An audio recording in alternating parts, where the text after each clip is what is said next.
اعوذ باللہ من الشیطان الرجیم بسم اللہ الرحمن الرحیم صلی اللہ علی حبیبہ محمد وآلہ وسلم۔ السلام علیکم ورحمۃ اللہ وبرکاتہ۔ امید ہے کہ آپ حضرات خیریت سے ہوں گے، کیونکہ بڑی عید یعنی عید الاضحیٰ قریب ہے، تو عید کے موقع پر چونکہ گوشت وافر مقدار میں ہوتا ہے، اس لیے کھایا بھی زیادہ جاتا ہے۔ ہونا تو یہ چاہیے کہ ہم کوئی بھی موقع ہو کھانے پینے میں اعتدال سے کام لیں۔ حکماء نے کھانے کے 3 اصول بتائے ہیں: سخت بھوک لگے تو کھاؤ، اور آدھی بھوک باقی ہو تو کھانا چھوڑ دو، اور کھانے کے بعد پھر دوبارہ نہ کھاؤ۔ اگر آپ ان اصولوں کو اپنائیں گے تو انشاءاللہ آپ معدہ یا ہاضمہ کے متعلق کسی بیماری کا شکار نہیں ہوں گے۔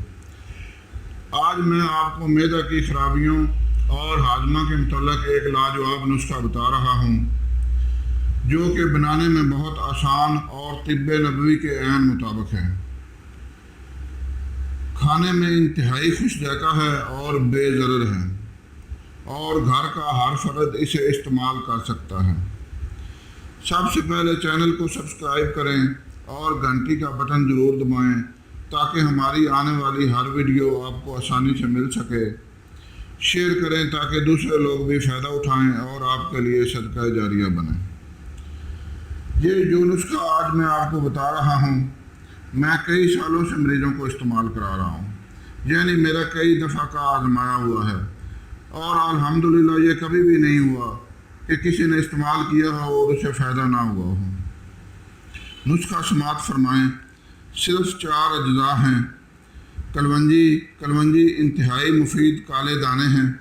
حدیث شریف کا مفہوم ہے کہ کالے دانے یعنی کلونجی کو اپنے استعمال میں رکھو، یہ موت کے علاوہ ہر مرض کی دعا ہے۔ میتھرے معدہ کی خرابیوں کو دور کرتے ہیں، ہاضمہ درست کرنے میں انتہائی مفید ہیں۔ کالی مرچ معدہ کی رطوبتوں کو خشک کرتی ہے اور جزو بدن بناتی ہے۔ کالا نمک کاسر رعا ہے اور ہاضمہ میں بہت مفید ہے۔ رعا کو جسم سے خارج کرتا ہے اور لو بلڈ پریشر کو معتدل کرتا ہے۔ نسخہ طب نبوی کے عین مطابق ہے، اس لیے ہر مزاج کے ہر فرد کے لیے مفید ہے۔ نسخہ کے اجزاء اور مقدار نوٹ کریں۔ کلونجی 50 گرام، میتھرے 50 گرام، کالی مرچ 25 گرام اور کالا نمک 25 گرام۔ باریک پیس کر محفوظ کر لیں، اور 3 ماسہ صبح دوپہر شام کھانے کے بعد ہمراہ پانی استعمال کریں۔